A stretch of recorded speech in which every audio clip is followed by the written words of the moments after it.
Hey guys, this is Ram here from engineeringmentor.com. In this video, we will discuss the OSI reference model. We will first try to understand what is this OSI model and then discuss the 7 layers of the model. So let's start.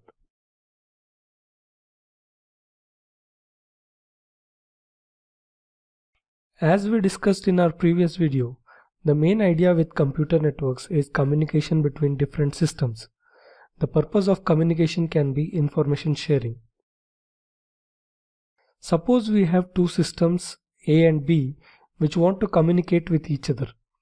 Let us say these two systems are connected to each other through a computer network. The distance between A and B may only be a few meters, or they might be across different continents. If A wants to send some data to B, then the data has to travel through the network to reach B. During this transfer, the data will have to navigate through many intermediate nodes. To ensure that the data reaches from the source machine A to the destination machine B securely and correctly, we need to have some rules which guide the communication between A and B. These rules are called as protocols. Thus, for every communication, we need to have some protocols which guide the communication. These protocols are grouped together and called as a communication model. The OSI reference model is one such communication model. OSI stands for Open Systems Interconnection, which means that every system participating in this model is open for communication with other systems. This model was first defined by an organization called as ISO. The ISO is a standards organization which works on standardization of protocols. OSI reference model defines the functionality of network communication.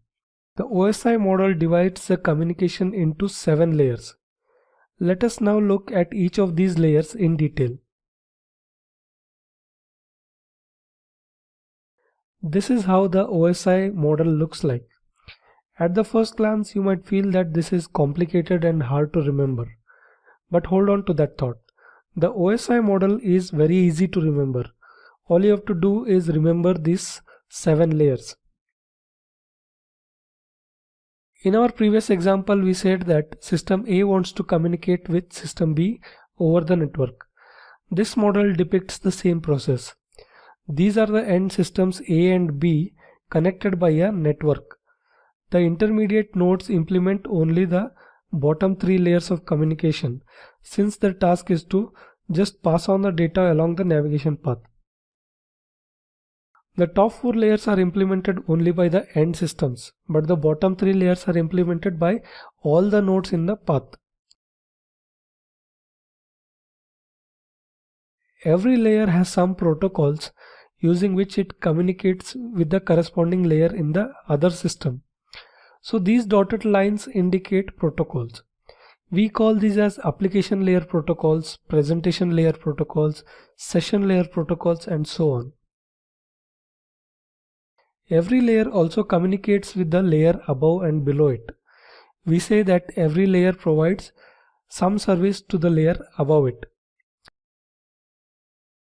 So protocols work between same layers of different machines, whereas services work with different layers within the same machine. We will discuss about services and protocols in detail in a different video. Now let us see what each of these layers do. At the top is the application layer. This is the layer at which users communicate with the systems. This layer provides some protocols using which applications can communicate with each other. An example of application layer protocols is the FTP protocol. Next is the presentation layer. This layer is concerned with the format of data exchanged between the end systems. For example, if the integer format in system A is 32-bit long and in system B if it is 64 bits long, then appropriate conversions have to be done.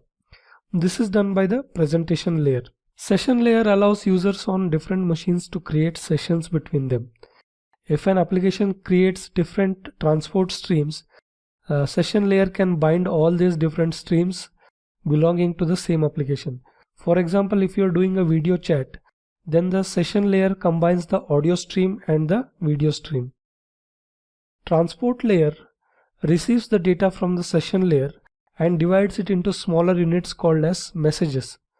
These messages are passed on to the network layer. On the receiving end, it makes sure that the messages are accepted and arranged in correct order. These messages are merged and passed on to upper layers. Network layer breaks a message into packets and transmits them across the network. It is the responsibility of the network layer to make sure that the packets reach the correct destination. This feature is called as routing. This is implemented on every node in the network. A node here can be computers, switches, routers, etc. Next, the data link layer is concerned with transmission of error-free data. It breaks the packets into smaller units called as frames. These frames are passed on to physical layer for transmission. On the receiving end, it collects raw bytes from physical layer and aggregates it into frames. Data encoding, framing, error detection and correction techniques are all applied here.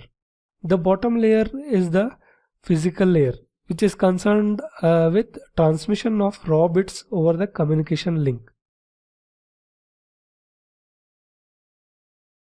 So this is how the OSI reference model works.